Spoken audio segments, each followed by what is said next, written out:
इनसे भी गुजारिश है कि जिन लोगों को मरना हो वो मेरी पूरी तकरीर सुन के जाएं। चूंकि अगर मैं ये सोच के तकरीर करूंगा कि मैं फिर एक तकरीर करूंगा तो फिर मेरी तकरीर का असर मेरे ऊपर भी नहीं हो सकता, आपको तो छोड़ो। क्या बात है, वाह। और जुनैद बगदादी ने लंबे जमाने तक खिताब किया, तो किसी ने पूछा आप किसे खिताब करते थे, लंबे लंबे मजमे में खिताब करते थे, किसे खिताब करते थे, या क्या नियत थी आपकी? फरमाते फकीर ने कभी किसी दूसरे को खिताब नहीं किया, मैं हमेशा अपने नफ्स को खिताब करता था। क्या बात है। इंसान चूंकि मौत के करीब है और हम सब मरने वाले हैं, मैं गुजारिश करता हूं कि सारे लोगों से कि ध्यान से सुने मेरी बात। अगर मैंने इधर उधर से कोई आवाज सुनी तो मुझे जरा थोड़ी सी तकलीफ हो जाएगी। मैं कहूंगा कुछ नहीं, मगर मैं गुजारिश ही कर सकता हूं। भाई मैं खादिम हूं आपका, आप सबका खादिम हूं मैं तो। और खादिमों के तेवर नहीं होते, खादिमों के अंदर आजिज़ी होती है। तो मैं खादिम हूं जो इंशाअल्लाह मेरी जबान और लबो लहजा खादिमों वाला ही रहेगा इंशाअल्लाह। सब उलमा का खादिम हूं, आपका भी खादिम हूं। अब मैं अर्ज करता हूं आपसे कि मौत चूंकि करीब है ना, हुजूर ने फरमाया हर नमाज को आखिरी समझ के पढ़ो। जब बंदा आखिरी समझ के पढ़ेगा, वरना कितनी नमाजें पढ़ता रहे कोई असर नहीं होगा। गौसुल आजम फरमाते फिर मुर्गे की ठोंगे की तरह ठोंगे मारता रहेगा सजदे में, जब तक उसे यह पता ना चले कि नमाज पढ़नी कैसे चाहिए। हजरत सैयदना अब्बास हुजूर के चचा कहते कि हुजूर ने एक जगह इस्तंजा फरमाया, फरागत हासिल की और फिर हुजूर को वुजू करना था। कहते हैं हुजूर ने तयम्मुम कर लिया। मैंने कहा अर्ज की या रसूलल्लाह 5-6 कदम दूर पानी है, आप इस पानी से वुजू फरमा लीजिए, ये आपने यह तयम्मुम क्यों किया? तो आपने फरमाया चचा मुझे वहां तक पहुंचने की उम्मीद नहीं है, इस वजह से मैंने वुजू नहीं किया, तयम्मुम कर लिया है कि क्या पता बेवुजू मेरा इंतकाल ना हो जाए। ये तो नबी की का ख्याल है और नबी की जिन्हें यह पता है कि मैं कब मरूंगा और आप कब मरेंगे।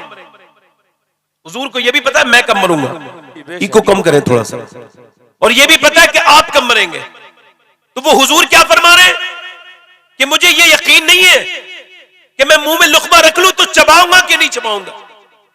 अच्छा जब आप ये कहेंगे कि नमाज फिर पढ़ लूंगा, जोर के बाद असर कर लूंगा, तो आप असर का मजा नहीं ले सकते।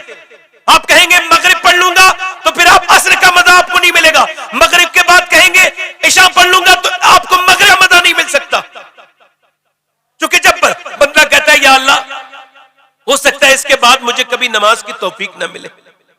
श्री सख्ती ने जुनैद बगदादी से कहा था बेटे जब मैं नमाज पढ़ता हूं ना तो मेरा ख्याल ये होता है, मैं तसव्वुर करता हूं कि मैं काबे के सामने खड़ा हूं और काबा मेरे सामने है, और दूसरा तसव्वुर ये करता हूं कि मैं खड़ा हूं कहां पर, फरमाते मैं खड़ा हूं वहां पर पुलसिरात पर, और पुलसिरात के नीचे जहन्नम है और वो एक पुल पे खड़े होकर नमाज पढ़ रहा हूं। और कहते हैं मेरा तीसरा तसव्वुर ये होता है कि मेरे पीछे इजराइल खड़ा है, जैसे ही मैं सजदा करके हटूंगा वो मेरी रूह निकाल लेगा। तो जब मैं सजदा करता हूं तो कहता हूं मेरे मालिक पूरी जिंदगी बड़ी बदकारियां की, बड़े गुनाह किए, ऐ मेरे रब ये आखिरी सजदा कर रहा हूं, इसे कबूल कर ले। और फिर कहते हैं ओ जुनैद सुन, फिर भी मुझे अपनी नमाज के ऊपर भरोसा नहीं कि कबूल होगी कि नहीं होगी। जब बंदा ये कहेगा मौला मैं इशा पढ़ के जा रहा हूं, हो सकता है फजर में मैं कभी ना आ सकूं, फजर के बाद मैं कब्र के अंदर चला जाऊं, तो बंदे की आंखों में आंसू भी आ सकते हैं, वो गिड़गिड़ाएगा भी, ए मालिक आखिरी सजदा कर रहा हूं। तो फिर मेरे नबी फरमाते हर सजदे को, हर नमाज को आखिरी समझ के पढ़ो। इसका मतलब क्या है? अगर आखिरी समझ के पढ़ोगे तो तुम्हारे दिल में मोहब्बत और खशियत ज्यादा होगी और ऐसी नमाज अल्लाह की बारगाह में ज्यादा मकबूल होगी। सुभान अल्लाह, सुभान अल्लाह, जिंदाबाद जिंदाबाद। अगर हर नमाज आखिरी समझ के पढ़ी जा सकती है तो हर तकरीर भी आखिरी समझ के की जा सकती है। आराम से बैठे। गौसुल आजम शेख अब्दुल कादिर जीलानी फरमाते कोई मेरा नाम मेरी बगैर मर्जी के ले नहीं सकता। बोलो तो सही तरह सुभान अल्लाह। तो ये बताओ आप जो हुजूर की महफिल में आए हो अपनी मर्जी से आए हो? नहीं नहीं, आपको हुजूर ने चुन चुन के बुलाया है। और हुजूर जब बुलाते तो खाली हाथ नहीं भेजते, फिर झोलियां भी भर भर के भेजते। जिंदाबाद जिंदाबाद। मेरी तकरीर शुरू हो रही है। तकरीर का उन्वान है शुक्र खुदा। आम फहम इस वजह से कि आप मेरी बात को समझ जाएं। शुक्र खुदा यानी अल्लाह का शुक्र। ये नमाज और रोजे और अहकाम के बाद सबसे ज्यादा जो अल्लाह ने जिस चीज का जिक्र किया वो है शुक्र। और सबसे ज्यादा जो दूर मुसलमान नजर आते वो भी शुक्र है, उससे ही दूर है। पढ़े लिखे लोगों से पूछो क्या हाल है तो वो भी सही करके अपनी जात की तर्जमानी नहीं कर पाते। एक मौलाना साहब से मैंने पूछा तो वो मौलाना साहब नजर आ रहे थे मगर थे तो नहीं मौलाना। जरूरी थोड़ी है कि जो कपड़े भी मौलाना वाले पहना हो और अंदर से भी मौलाना ही हो। तो मैंने उनसे पूछा क्या हाल है, कहने लगे ठीक है, कट रही है, काट रहा हूं, बस अल्लाह का शुक्र है। मैंने कहा इतनी लंबी तुमने पहले नाशुक्री की फहरिस्त बनाई और बाद में ये शुक्रगुजारी की क्या जरूरत थी? ये तुमने बाद में बदतमीजी क्यों की? मोमिन की शान ये होती है कि जब कोई उससे पूछे क्या हाल है तो वो कहता हर हाल में अल्लाह का शुक्र है। सुभान अल्लाह, वाह वाह वाह वाह। पहले जमाने के अंदर गाड़ियां नहीं थी, पहले जमाने के अंदर बेहतरीन मोबाइल नहीं थे, पहले जमाने के अंदर अगर किसी को कहीं शहर जाना होता था तो लंबे सफर करने पड़ते थे, बैलगाड़ी थी। अब जरा गौर करें, पहले के जमाने की औरतों के पास दुनिया के हालात नहीं थे। मैं आपको अर्ज कर रहा हूं, देखिए पहले गेहूं की रोटी सबको नहीं मिलती थी। ऐसे जमाने भी हिंदुस्तान में गुजरे। 1930 के अंदर जब हिंदुस्तान के अंदर कहत पड़ा तो तकरीबन 50,000 हिंदुस्तानी भूख से मर गए। और आज देखें हर घर में गल्ला मौजूद है, हर घर में दुनिया की चीजें मौजूद है। पहले के जमाने के हमारे बुजुर्ग ना उन्हें गाड़ियां मिली, ना उन्हें एसियां मिली, ना उन्हें फ्रिज मिले, ना उन्हें वॉशिंग मशीन मिली, वो बगैर एसियों की जिंदगी गुजार गए। पहले के जमाने की औरतें मेरी बहनें यहां बैठी हैं, आज कितनी नाशुक्री है औरतों के अंदर खुदा जानता है, अल्लाह जानता है कितनी नाशुक्री है औरतें आजकल की। मैं सबको नहीं कर रहा हूं मगर इल्ला माशाअल्लाह कैसी कैसी औरत आपको मिलेगी। आज पहले के जमाने की औरतें अपने हाथ से चक्की चलाती थी, अपने हाथ से जो है वो घर में काम करती थी, अपने हाथ से जो है वो दुनिया के काम करती थी। आज के जमाने में की तरह उनके पास जो है वॉशिंग मशीन नहीं थी, वो अपने हाथों से कपड़े धोती थी। जब कपड़े धोती थी तो पूरे पूरे दिन गुजर जाते थे कपड़े धोते धोते, पूरा पूरा दिन गुजर जाता था। जब वो खाना बनाती थी तो पहले वो चक्की चलाती थी, उसके बाद फिर जो है वो रोटियां बनाती थी। और देखें आप गौर करें, पहले के जमाने में जो चक्कियां नहीं थी और पहले के जमाने में ये वॉशिंग मशीन भी नहीं थी, फ्रिज भी नहीं था, पहले के जमाने में गैस का चूल्हा नहीं था, तो एक चाय बनाने के लिए भी ना इतनी देर तक जो आग लगानी पड़ती थी। और गर्मियों में आग के सामने बैठ करके रोटी पकाना ये कितना बड़ा काम होता था। मगर आज के जमाने की औरतें देखो, अब वो मॉर्निंग वॉक करने चली है सुबह सुबह।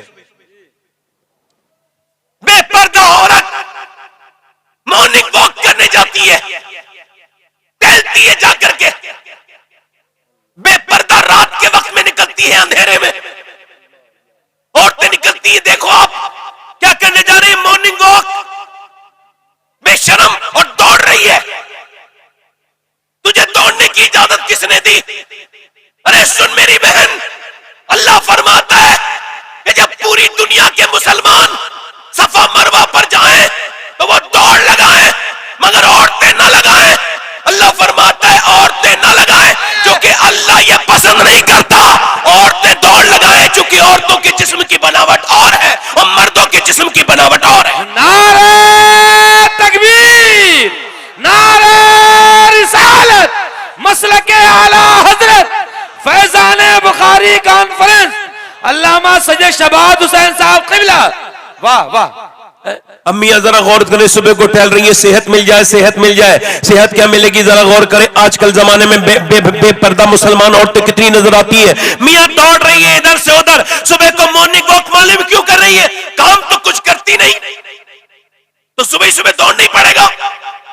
अरे पहले के जमाने की औरत कितना काम करती थी? अब मुझे बताओ, कोई औरत अगर पूरे दिन काम करे, खाना बनाए, कपड़े धोए, दुनिया के सारे काम करे और शाम के वक्त वो रात को लेटे, सुबह को कोई उसे उठा के कहे मॉर्निंग वॉक करने चलो तो जाएगी? जाएगी? नहीं जाएगी ना। ये मॉर्निंग वॉक के चक्कर में औरतें पड़ गई।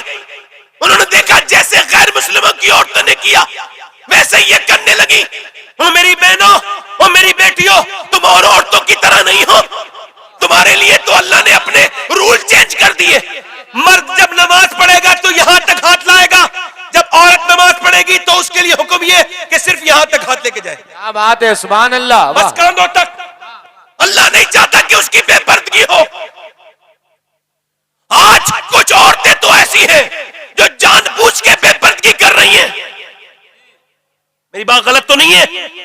मुसलमानों की बेटियां, मुसलमानों की बच्चियां, मैं बात करूंगा आगे जाके, मेरी तकरीर के उन्वान में आगे ये बात आएगी, मगर मैं अर्ज करना चाहता हूं मेरी बहनों, मेरी बेटियों, ये जो तुम कर रही हो ना, ये मॉर्निंग वॉक के लिए तुम नहीं बनी हो। अगर तुम्हें कुछ काम ही करने की जरूरत है तो ऐसे काम क्यों करती हो जैसे अंग्रेज औरतें करती हैं, जैसे अमेरिका की, बर्तानिया की औरतें, नंगी नंगी बदतमीज बदतरीन औरतें, वो जो दौड़ती हैं उन पे गैर मर्दों की नजर पड़ती है। तुम ऐसे मॉर्निंग वॉक क्यों करती हो? अगर तुम्हें कसरत ही करनी है तो ऐसी क्यों नहीं करती जैसे नबी पाक की बेटी ने की है। अल्लाह के रसूल की बेटी अपने हाथ से आप कुएं से पानी भर के लाती थी, आप अपने हाथ से चक्की चलाती थी, अपने हाथ से रोटी बनाती थी। इमाम हसन फरमाते और मेरी माँ पूरी रात इबादत किया करती थी। नारे तकबीर, नारे रिसालत, मसलके आला हजरत, मजहबे इस्लाम, खातूने जन्नत जिंदाबाद। वाह वाह। पहले जमाने की औरतों के पास कपड़े, मियां जरा गौर करें, वॉशिंग मशीन नहीं था, उनके पास चूल्हे नहीं थे। बड़े गौर से सुने, जो लोग मोबाइल में लगे हुए मैं उन्हें टोक भी सकता हूं, तवज्जो है कि नहीं? जरा गौर करें, आप मेरी तरफ तवज्जो करें, अर्ज करना चाहता हूं, जरा गौर करें, मेरी तरफ तवज्जो करें। पहले वॉशिंग मशीन नहीं थी, पहले वो हमारे बुजुर्ग जो आज कब्रों में दफन है, उन्होंने बगैर लाइटों की जिंदगी गुजार दी। उनके पास पंखा नहीं था, उनके पास एसियां नहीं थी, मगर कैसे शुक्रगुजार लोग थे वो। फटे हुए कपड़ों में रहने वाले, टूटे हुए मकानों में रोने वाले, वो जो कब्रों के अंदर दफन है। अब अल्लाह अकबर, उनके पास कुछ नहीं था, मगर जब कोई उनसे पूछता था क्या हाल है तो हाथ उठा के कहते थे अल्लाह का शुक्र है। जी वाह वाह। आज सब कुछ है मगर ये नहीं कहेगा बंदा शुक्र है। मेरे पास क्या है? रोता ही रहेगा, और जो रो रहा है उसके रोने को कोई खत्म नहीं कर सकता। इंसान को शुक्र अदा करना चाहिए। आप कहेंगे किस बात पे शुक्र अदा करना चाहिए? सैयद साहब ये बताइए किस बात का शुक्र? अब मैं आपको बताऊं, अगर आपको और मुझे इदराक हो तो पहला शुक्र की वजह यह बनती है कि अल्लाह ने इंसान को जो इंसान ही बनाकर पैदा किया। अगर वो ना बनाता, को थोड़ा और कम करें, आवाज साफ करें, तो जो है अगर वो ना बनाता तो इंसान क्या कर लेता? अल्लाह कुरान में इरशाद फरमाता है इंसान पे ऐसा वक्त गुजरा है कि वो कोई काबिल जिक्र शाही न था। ये तो अल्लाह ने अपनी मेहरबानी से, अपने फजल व करम से, अपनी इनायत से इंसान को इंसान बनाया। हजरत ख्वाजा मोइनुद्दीन हसन चिश्ती, गरीब नवाज, वाह वाह, सुभान अल्लाह। मोइनुद्दीन हसन चिश्ती, क्या बात है, सुभान अल्लाह। जिसे सुल्तानुल हिंद मेरे नबी ने बनाया। क्या बात है, वाह वाह वाह वाह वाह वाह वाह। क्या बनाया?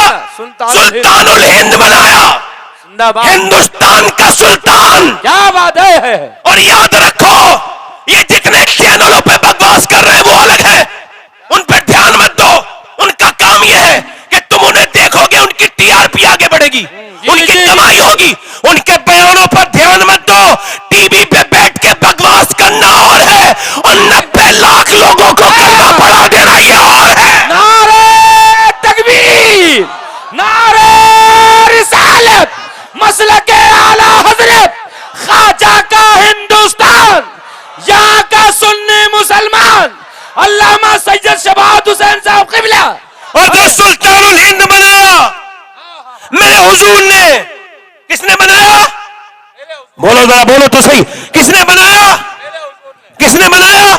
मेरे हुजूर ने बनाया। सुल्तानुल हिंद गौस पाक ने ये इजाजत दी कि चाहो तुम्हें हिंदुस्तान का बाली बनाया जाता है। जब बनाया तो देखो हिंदुस्तान का उस वक्त का, हालांकि वो जो है वो बेकार था उसका अकीदा, मगर फिर भी सबसे पहले गरीब नवाज की बारगाह में हर सुल्तान ने हाजिरी दी। आप तारीख पढ़े तो अकबर, जलालुद्दीन अकबर 6 मरतबा गरीब नवाज की बारगाह में गया है। कितनी मरतबा? 6 मरतबा। और उसने बड़ी देख जो आज अजमेर शरीफ में बड़ी देख जो पेश की है वो किसने की है? वो जलालुद्दीन मोहम्मद अकबर ने की है। उसके बाद हुमायूं, उसके बाद जरा गौर करें शाहजहां गरीब नवाज की बारगाह में 5 मरतबा गया। औरंगजेब आलमगीर 3 मरतबा हाजिरी करते हैं। जरा गौर करें आप, हिंदुस्तान के बड़े से बड़े लोग वहां हैं, हर साल उर्स जब होता था तो बरेली से मेरे आला हजरत गरीब नवाज की बारगाह में जाकर के उर्स किया करते थे। जिंदाबाद जिंदाबाद जिंदाबाद जिंदाबाद। उर्स क्या किया बात है। करते थे आला हजरत जो इल्म के बादशाह हैं। जरा गौर करें, हर साल जाया करते थे।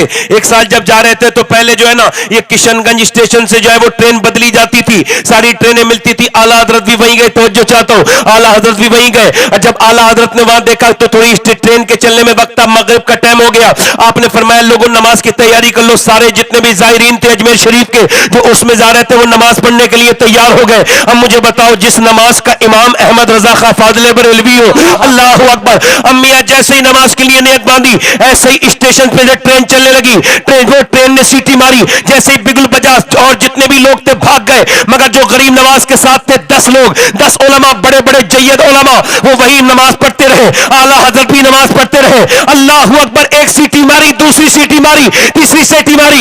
आला हजरत ने जब सलाम फेरा तो देखा स्टेशन मास्टर, जिसका नाम जो अंग्रेज था, जिसका नाम रोनाल्ड था, उसने आकर के गरीब नवाज की, जरा गौर करें, सरकारे आला हजरत की बारगाह में अर्ज की, ए मौलाना साहब, आप ऐसा करें, जल्दी से ट्रेन में अपना पांव रखें, क्योंकि हमने बहुत कोशिश की मगर ट्रेन नहीं चला।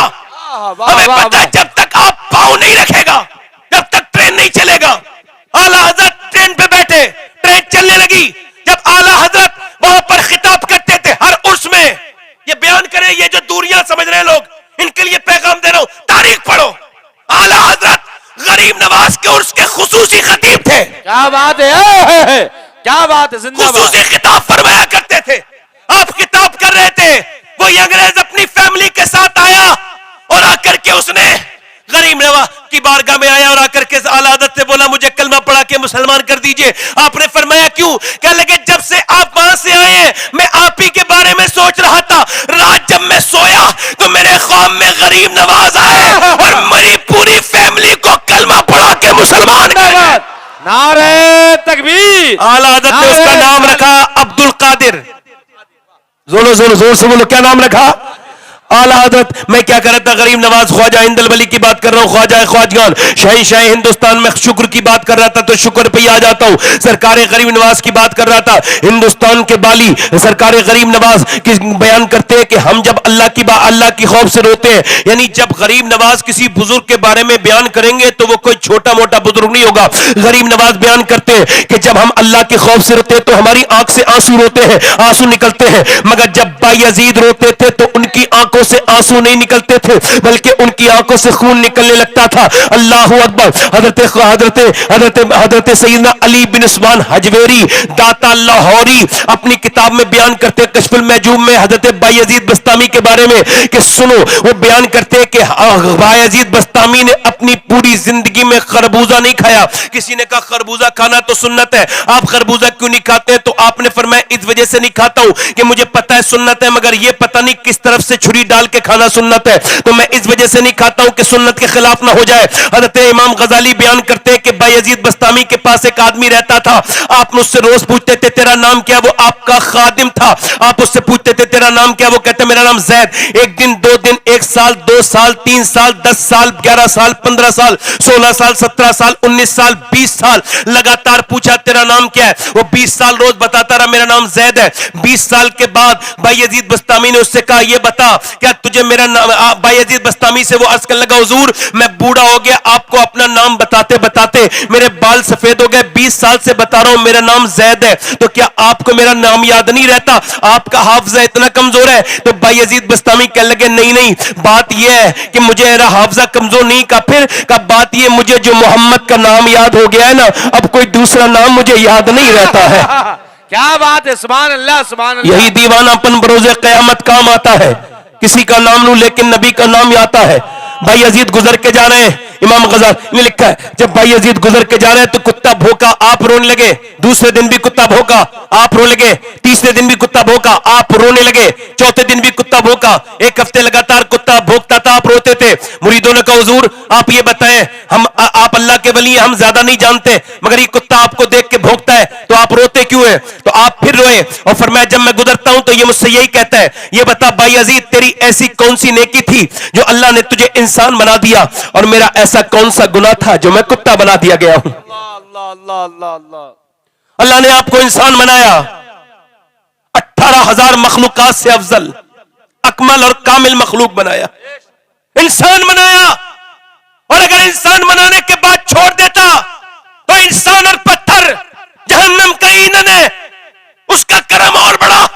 फिर उसने इंसान के बाद मुसलमान बना दिया, और मुसलमान के बाद भी उसका करम रुका नहीं। आपने और मैंने कोई गुजारिश नहीं की, कोई निवेदन नहीं किया, कोई अर्जी नहीं लिखी, कोई प्रार्थना पत्र दायर नहीं किया, मगर उस करीम का करम देखो कि उसने इंसान बनाया, मुसलमान बनाया। और उसके बाद देखें 12 नबियों ने कहा था ऐ अल्लाह नबी न बना, अपने हबीब का उम्मती बना दे, मगर मेरी खुशकिस्मती मैं तेरा उम्मती, ये मेरी किस्मत है मेरे आका के मैं पैदा भी हुआ हूं तो तेरे उम्मतियों में पैदा हुआ हूं। फजले रब्बुल उला और क्या चाहिए, मिल गए मुस्तफा और क्या चाहिए। मर के झोली मेरी मेरे सरकार ने मुस्कुरा कर कहा और क्या चाहिए। लोग कहते खाली हाथ आए थे खाली हाथ जाएंगे, तो जो ये कहे खाली हाथ आए थे खाली हाथ जाएंगे उससे कह देना आप आए होंगे खाली हाथ, आप जाएंगे खाली हाथ। ना तो मैं खाली हाथ आया था, ना इंशाअल्लाह जाऊंगा। जब आया था तो नबी का दामन हाथ में था, जब जाऊंगा तो नबी का दामन हाथ में होगा। नारे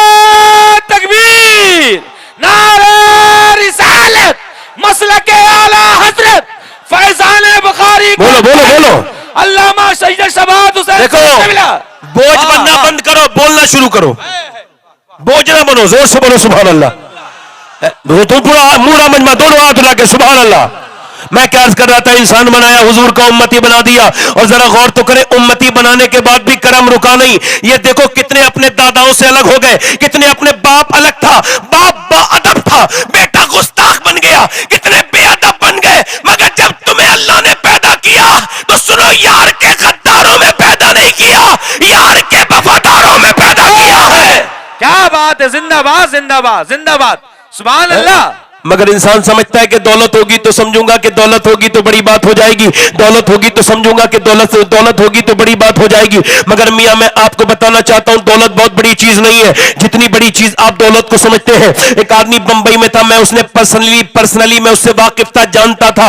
वो आदमी, उसके पास 24-25 करोड़ का अपना घर था और 50 से ऊपर करोड़ की उसकी फैक्ट्री थी। अब उसकी तबीयत खराब हो गई उसके बेटे की, उसने उसे जो है बंबई में दिखाया टाटा अस्पताल में, उसने उसे जो है वो बेंगलोर दिखाया, चेन्नई दिखाया, दिल्ली एम्स में दिखाया, मगर वो ठीक ना हो पाया। खैर वो उसे अमेरिका लेकर के गया। अब अमेरिका में लंबा उसका इलाज चला और ऑपरेशन हुआ। वो हिंदुस्तान आया। हिंदुस्तान आने के 8 दिन के बाद उसके बच्चे का इंतकाल हो गया। अकेला लड़का था, इसने अपने बाप को इंतकाल हो गया। बाप अपने बेटे को दफन करने के लिए गया और जब दफन हो गया तो कब्रिस्तान में मरने के बाद, दफन करने के बाद अपने लोगों से बोला, लोगों मेरी बात सुन के जाना, ऐसे ही ना चले जाना। लोगों ने कहा दर्द भरी बात होगी, सुन लो, इसका बेटा मर गया। लोग खड़े हो गए, बोले बोलो साहब क्या बात है। कहने लगे देखो तुम पैसे को सब कुछ समझते हो, मगर सुनो मेरी 54-55 करोड़ की फैक्ट्री बिक के लग गई, मेरी 22 करोड़ का मेरा घर बिक के लग गया, और सुनो मेरा सारा पैसा चला गया। मगर एक ही जवान बेटा था, उसी का इंतकाल हो गया। उसका एक मैदा खराब हो गया था, मैं हर अस्पताल में उसके लिए चेकअप कराता फिरता रहा। 1 साल लगातार मेरी जिंदगी बर्बाद हो गई, मेरा सारा पैसा चला गया और मेरा बेटा भी चला गया, वो भी ना बचा पाया। सुनो लोगों, दुनिया अभी इस लायक नहीं हुई है कि अल्लाह के बनाए हुए मैदे की तरह दूसरा मैदा बना दे, जैसा उसने लीवर बनाया है। अल्लाह अकबर। बताओ, वो कह लगा पैसे को सब कुछ मत समझना। मैं आपसे पूछता हूं, ये बताएं जैसी उंगली अल्लाह ने बनाई है ऐसी कोई बना सकता है? बताओ, ये ऐसी उंगली कोई बना सकता है? ऐसी हिलने वाली उंगली बताओ कोई बना सकता है? ऐसी नाक बना सकता है जो खुश सूंघती भी हो? यार सूंघना कितने आम बात है, जिसे खुशबू आना बंद हो गई उससे पूछो खुशबू ना आना कितनी बड़ी बीमारी है। मगर उसने नाक बनाई, उसके अंदर खुशबू बनाई, खुशबू लेने के उसने जो है वो खुशबू लेने की नाक बनाई, और उसने मुंह में मजा लेने के लिए अपनी जबान बनाई। जरा गौर तो करो, मुंह के अंदर एक हड्डी चली जाए तो इंसान बिल्कुल बेचैन हो जाता है, मगर 32 हड्डियां मुंह के अंदर लगाने वाला कौन है? वो रब है। कौन है?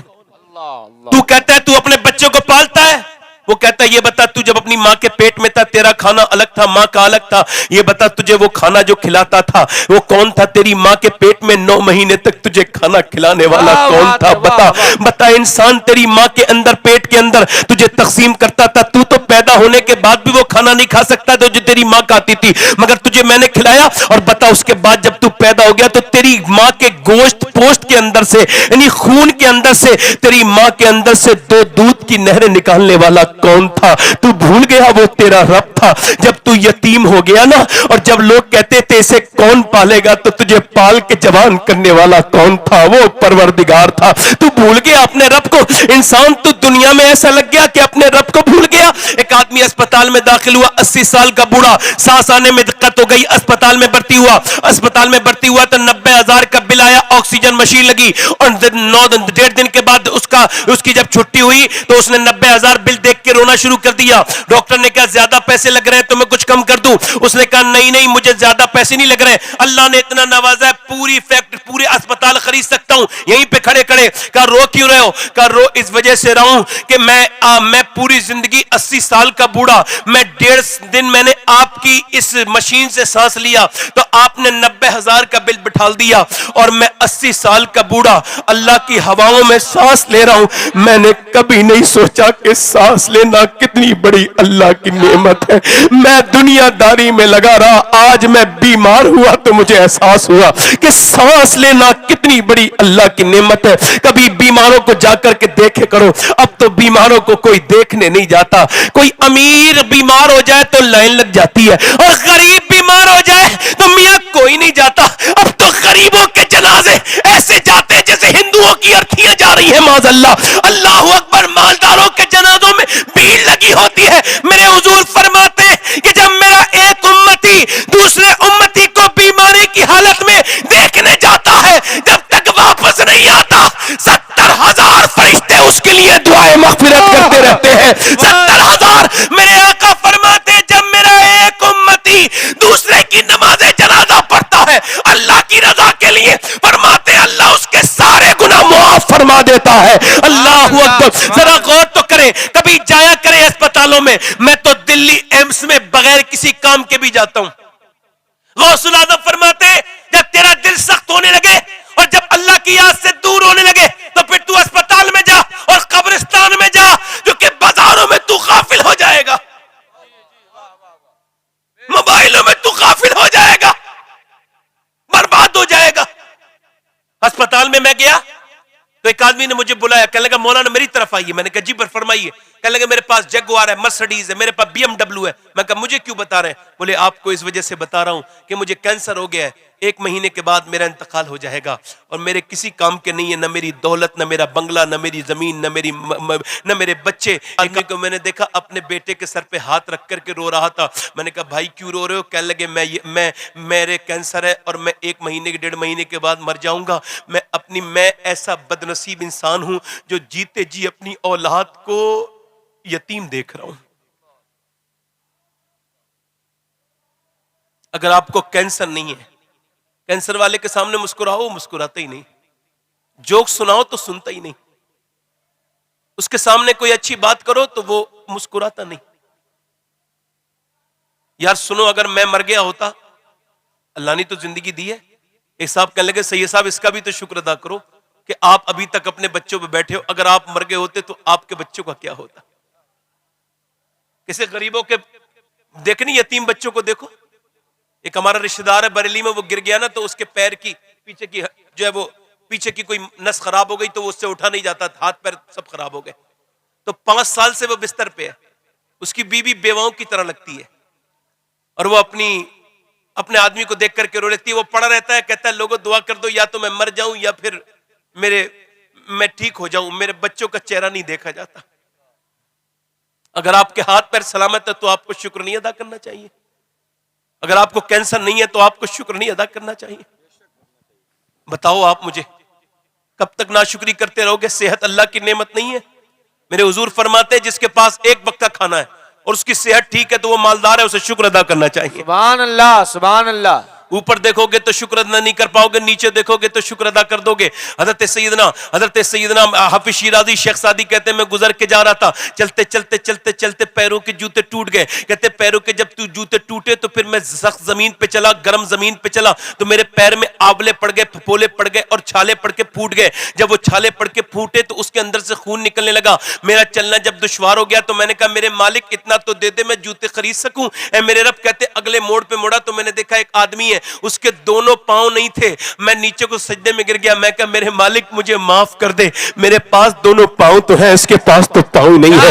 कभी क्या देखो, अगर आपको अल्लाह ने सेहत दी है तो नीचे नीचे देखो, दुनिया छोटी चीज है, बड़ी चीज नहीं है। बड़ी देखोगे तो गुमराह हो जाओगे, और जहां नाशुक्री करते हो वहीं शुक्र है। ये कहना गर्मी बहुत हो रही है, गौसुल आजम ने फतूल गैब में इरशाद फरमाया, ये कहना गर्मी बहुत हो रही है नाशुक्री का अल्फाज है। ये कहना सर्दी बहुत हो रही है, इससे कोई बदलेगा तो नहीं मौसम। एक आदमी ने कहा सैयद साहब बारिश बड़ी हो रही है, एक आदमी ने कहा गर्मी बहुत हो रही है। मैंने कहा गर्मी हो नहीं रही है, अल्लाह रुतों को बदल बदल के अपने होने का एहसास करवा रहा है। कौन कहता है ये रुतें बदलती है? एक बार मदीने में हवा बहुत तेज चल रही थी, एक सियाबी ने कहा कि हवा बहुत तेज चल रही है। हुजूर ने फरमाया खामोश, ये हवा खुद नहीं चलती है, इसे मेरा रब चलाता है। ये मौसमों पे तंज ना करे, ये मौसमों पे तंज ना करे, फोन पे ये बातें ना करे, बल्कि शुक्र अदा किया करे। अल्लाह तेरा शुक्र है, इतनी सर्दी के अंदर अगर मैं मर गया होता तो कब्र में मेरा हाल क्या होता।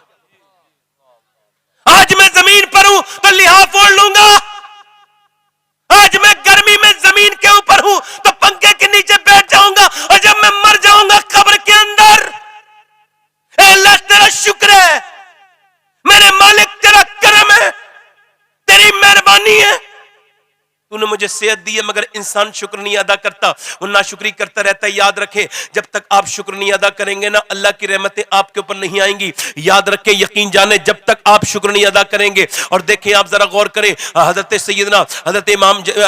सैयदना मौलाना रूम जलालुद्दीन रूम, वो कहते हैं कि मैंने ये रिवायत बयान की, वो कहते हैं कि वो जो हातम ताई था बड़ा सखी आदमी था। उससे किसी ने पूछा कि आपने अपने आप से भी बड़ा सखी कोई देखा? कहने लगा हाँ। कहा के रास्ते में एक जगह सफर कर रहा था, भूखा था, भूख लगते लगते परेशान हो गया, कोई होटल नहीं मिला, तो एक दरवाजे पे गया। मैंने कहा मुझे कुछ मिलेगा, देहाती का दरवाजा, तो उसने दरवाजा खोला। गरीब आदमी का दिल बड़ा होता है, कहते आइए आप मेरे मेहमान बनिए। कहते उसने बकरा ज़िबा किया, गौर से सुनिएगा, उसने बकरा ज़िबा किया और बकरी ज़िबा करके उसकी कलेजी भून के मेरे सामने रख दी। मैंने जब वो जब रोस्ट होके आई ना वो कलेजी, मैंने वो खाई और मुझे बड़ी अच्छी लगी। मैंने कहा बड़ी अच्छी कलेजी है। उसने मेरी तरफ देखा, कहा अच्छा। कहते वो 2 घंटे के बाद आया, 3 कलेजियां और लेकर आकर खाई हुजूर, ये और भी अच्छी है। मैंने खाई तो वाकई में पहले से ज्यादा अच्छी बुनी थी। मैंने कहा ये तो और भी ज्यादा अच्छी है। वो सुबह को आया और आने के बाद 3 कलेजी रख के हाथ जोड़ के बोला अब तारीफ मत करना, ये भी अच्छी होंगी मगर तारीफ मत करना। कहा क्यों? हमारे यहाँ जब कोई मेहमान खाने की तारीफ करता है ना, हम समझते हैं इसे और चाहिए। ये शाइस्ता अंदाज है और मांगने का। लिहाजा मेरे पास जितनी बकरियां थी ना, मैं सारी ज़िबा कर चुका हूं, अब मेरे पास कोई बकरी बची नहीं है। अब अगर आप मेरी तारीफ करेंगे तो मैं शर्मिंदा हो जाऊंगा।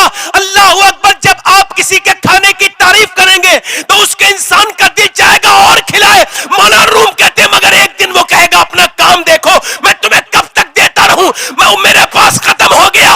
मगर अल्लाह की जितनी तारीफ करोगे उसके खजाने में कोई कमी नहीं है, तुम शुक्र अदा करते जाओगे, वो तुम्हें नवाजता चला जाएगा। लाइन शकर तुम लाज़िदन्नकुम, तुम शुक्र करो मैं नेमतें अदा करता रहूं। नारे